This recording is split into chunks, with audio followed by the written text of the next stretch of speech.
Oke, bismillahirrahmanirrahim. Assalamualaikum warahmatullahi wabarakatuh. Alhamdulillah kita masih bisa bertemu hari ini ya teman-teman dalam pembahasan metodologi penelitian. Hari ini kita akan membahas kajian teori dan kerangka pemikiran. Nah, pembahasan kita hari ini fokus pada topik esensi ilmu dan metode ilmiah, kemudian pengertian kerangka pemikiran, dan kajian teori atau tinjauan pustaka. Nah, semoga teman-teman semuanya selalu memiliki hari yang indah di setiap hari. So, let's get started. Nah, pembahasan kita yang pertama adalah esensi ilmu dan metode ilmiah. Nah, pada pembahasan di video sebelumnya, begitu, tentang filsafat ilmu dan metodologi penelitian, bahwa antara wujud atau esensi ilmu berkaitan dengan metode berpikir ilmiah dan penelitian ilmiah, gitu. Nah, kemudian dalam hal ini dapat dijelaskan bahwa proses terwujudnya ilmu dapat dilakukan melalui metode berpikir ilmiah, yang selanjutnya metode berpikir ilmiah itu diterapkan dalam penelitian ilmiah dalam rangka memecahkan masalah-masalah yang muncul. Nah, hasil penelitian yang berlanjut secara terus-menerus ini dan menghasilkan kesimpulan yang sama pada akhirnya itu bisa menjadi sebuah ilmu. Nah, penelitian ilmiah pada hakikatnya merupakan operasionalisasi metode ilmiah dalam kegiatan menemukan ilmu. Sedangkan penulisan ilmiah merupakan argumentasi penalaran keilmuan yang didokumentasikan melalui bahasa tulisan ilmiah. Nah, karena itu, antara ilmu, metode ilmiah, dan penelitian ilmiah memiliki keterkaitan satu sama lainnya yang sangat erat. Nah, dari penjelasan singkat tersebut, maka dapat dikatakan bahwa wujud ilmu merupakan hasil pemikiran melalui metode induktif yang dimulai dari fakta awal berupa gejala atau fenomena. Nah, fakta awal tersebut dilanjutkan dengan konsep melalui proses pemikiran berupa proposisi dan selanjutnya dibuktikan dengan fakta. Apabila dari pembuktian tersebut berlaku secara umum, maka proposisi tersebut menjadi teori dan ilmu. Jadi jelas bahwa ilmu merupakan hasil pemikiran yang didasarkan pada pemikiran atau penelitian ilmiah. Ilmu atau science itu tentu berbeda dengan pengetahuan atau knowledge. Ilmu atau science adalah bagian dari pengetahuan atau disebut dengan genus yang memiliki ciri-ciri ilmiah. Nah, ciri-ciri ilmiah yang dimaksud ini antara lain ciri kritis, analitis, logis, objektif, konseptual, dan sistematis. Nah, untuk penjelasan ini sudah saya jelaskan di video tentang filsafat ilmu dan metodologi penelitian. Nah, namun demikian ada pula ilmu yang tidak memiliki ciri-ciri ilmiah seperti ilmu kebatinan misalnya.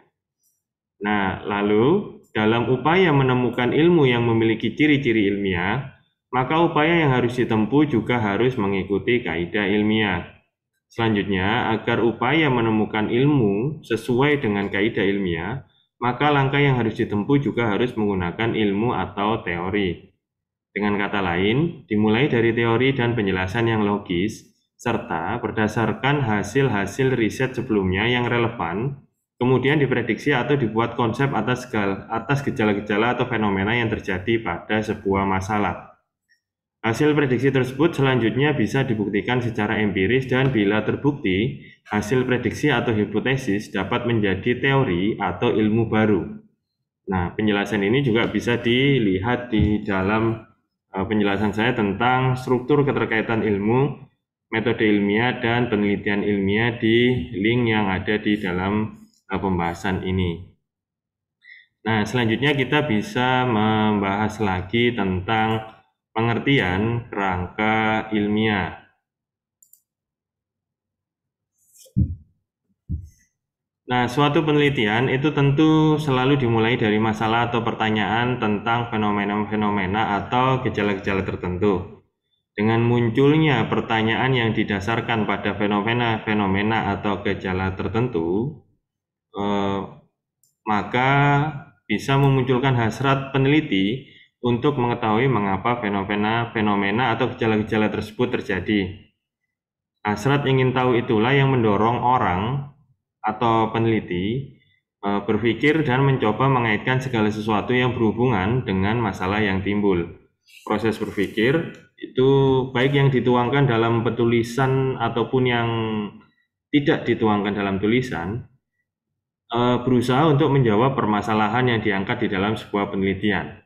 Nah, itu disebut dengan kerangka pemikiran atau kerangka teori. Nah, secara umum, kerangka pemikiran merupakan pembahasan yang memuat suatu konsep abstraksi dari suatu fenomena yang dibentuk dengan cara generalisasi terhadap suatu yang khusus. Nah, yang merupakan proses menjawab pertanyaan penelitian. Atau untuk kepentingan ilmiah, kerangka pemikiran memuat suatu konstruk atau konsep yang dirumuskan oleh peneliti untuk keperluan ilmiah yang khusus. Nah, dengan demikian, sebenarnya kerangka pemikiran merupakan konsep yang diajukan oleh peneliti untuk memecahkan atau menjawab masalah yang telah diajukan oleh si peneliti dengan cara memberikan jawaban sementara atau dugaan sementara. Nah, dengan kata lain, teman-teman, kerangka pemikiran merupakan suatu konsep atau model atau skema dalam bentuk narasi atau uraian yang menerangkan bagaimana hubungan suatu teori dengan faktor-faktor tertentu yang telah terbukti atau teruji dalam suatu masalah tertentu.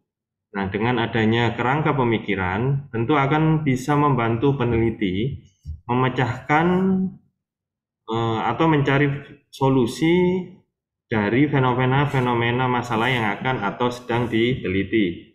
Nah, kerangka pemikiran ini bisa dibangun dari beberapa teori dan hasil penelitian sebelumnya yang berhubungan dengan topik atau permasalahan yang dikaji. Dengan demikian, dengan adanya upaya untuk menjawab masalah yang telah diajukan melalui kerangka pemikiran, maka permasalahan yang ada untuk sementara diatasi dengan dugaan sementara atau estimasi. Dugaan sementara tersebut itu tentu apabila setelah dilakukan pengujian ternyata terbukti kebenarannya, maka konsep itu akan digunakan untuk memecahkan masalah yang serupa untuk di masa yang akan datang.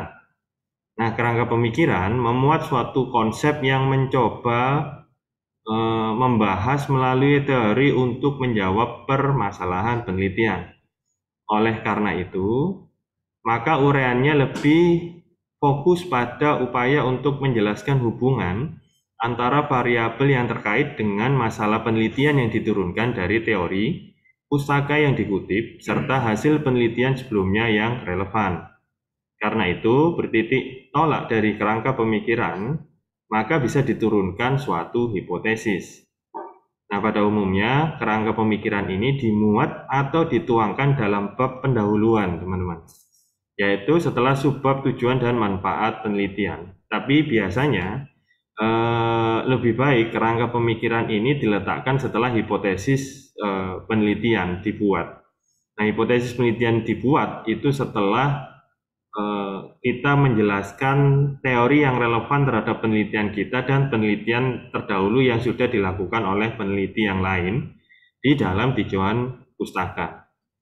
Nah, isi dari kerangka pemikiran ini itu bisa lebih padat dan lebih ringkas dibandingkan dengan kajian teori atau tinjauan pustaka. Jadi intinya adalah kerangka teori ini merupakan sebuah model yang kita ajukan untuk memecahkan masalah yang kita angkat di dalam sebuah penelitian. Jadi begitu teman-teman tentang pengertian kerangka pemikiran. Nah, selanjutnya kita bisa membahas tentang kajian teori atau tinjauan pustaka ya. Nah, selain kerangka pemikiran dalam suatu proposal atau laporan penelitian, itu dimuat juga kajian teori atau kajian pustaka atau tinjauan pustaka. Nah, kajian teori atau tinjauan pustaka berisi pembahasan tentang teori-teori yang digunakan dalam rangka menjawab permasalahan yang diajukan. Kajian teori tersebut baik berupa hasil penelitian yang sudah dilakukan dan berhubungan dengan topik penelitian maupun hasil-hasil penelitian yang sedang dilakukan, serta bahan-bahan bacaan lain yang berhubungan erat dengan topik atau masalah penelitian.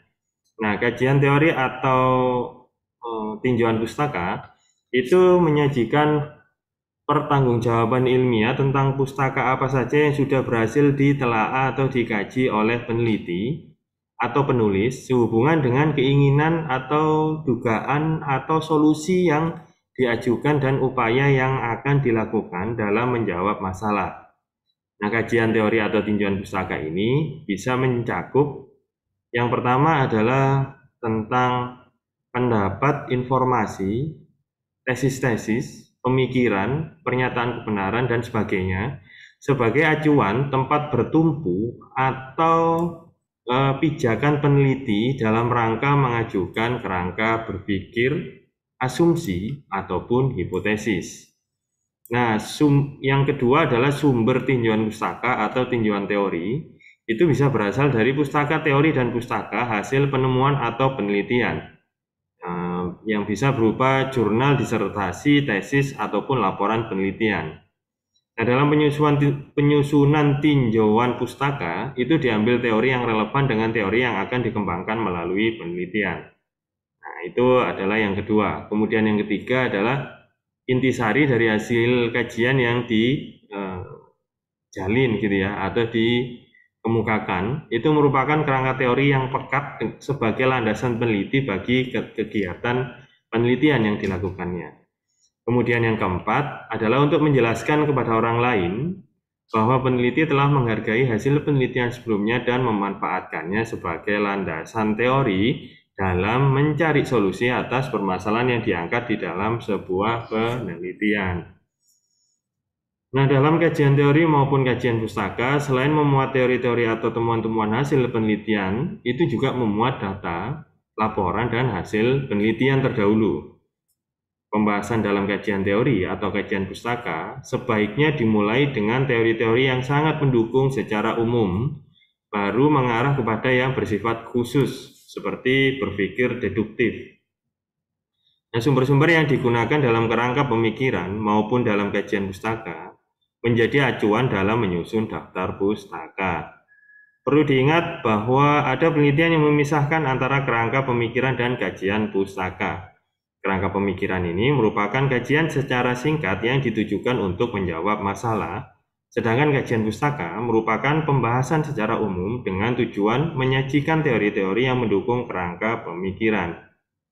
Jika suatu penelitian memisahkan antara kerangka pemikiran dan kajian pustaka atau tinjauan pustaka, maka kerangka pemikiran dimuat dalam proposal setelah mengungkapkan masalah dan tujuan penelitian, atau kalau di dalam pembahasan sebelumnya, bila sudah menjadi menjadi laporan penelitian. Nah, sedangkan kajian pustaka itu dimasukkan ke dalam bab 2 secara umum. Seperti itu, teman-teman. Nah, selain itu, kajian teori atau tinjauan pustaka juga berisi tentang penjelasan dari state of the art dari penelitian dan posisi yang diperoleh si peneliti. Pada hakikatnya, hasil penelitian seorang peneliti bukanlah sebuah penemuan baru yang berdiri sendiri, melainkan sesuatu yang berkaitan dengan hasil penelitian sebelumnya. Pada pembahasan kajian teori atau tinjauan pustaka ini, itu juga harus dielaborasikan hasil penelitian terdahulu yang berkaitan dengan masalah dan atau topik penelitian yang sedemikian rupa sehingga memberikan gambaran penjelasan tentang frontline dari pengetahuan yang mendasari penelitian.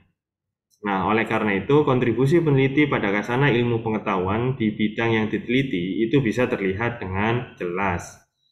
Nah, dengan kajian teori atau tinjauan pustaka ini, peneliti juga ingin menunjukkan bahwa ia bisa menguasai ilmu pengetahuan yang mendasari atau terkait dengan penelitiannya. Dengan demikian, maka kajian teori atau tinjauan pustaka itu bukanlah uraian mengenai metode dan dasar-dasar teori yang sudah lazim maupun yang akan digunakan. Kajian teori atau pustaka atau tinjauan pustaka ini hendaknya disusun sesuai dengan urutan perkembangan cabang ilmu pengetahuan yang dikandungnya. Nah, kajian teori atau tinjauan pustaka berisi pula ulasan tentang kesimpulan yang terdapat dalam setiap judul di daftar pustaka, dan dalam hubungan ini peneliti atau penulis menunjukkan mengapa dan bagaimana dipilihnya masalah penelitian serta arah yang akan ditempuhnya dalam menyelesaikan masalah penelitiannya. Nah, jadi itu tadi penjelasan kita tentang kajian teori dan tinjauan pustaka. Nah, selanjutnya silahkan dijawab question of the day hari ini. Terdapat dua pertanyaan. Yang pertama adalah bagaimanakah kerangka pemikiran yang baik itu bisa disusun oleh seorang peneliti sehingga kegiatan penelitiannya ini bisa terarah dengan baik. Kemudian pertanyaan yang kedua, bagaimana kajian teori atau tinjauan pustaka dalam menghasilkan kerangka pemikiran. Nah, oke teman-teman, terima kasih sudah mengikuti penjelasan tentang kerangka pemikiran dalam metodologi penelitian ini sampai habis. Semoga bisa bermanfaat dan semoga teman-teman bisa tetap memiliki hari yang cerah dan selalu sehat. Oke teman-teman, terima kasih sekali lagi. Wabillahi taufiq wal hidayah. Wassalamualaikum warahmatullahi wabarakatuh.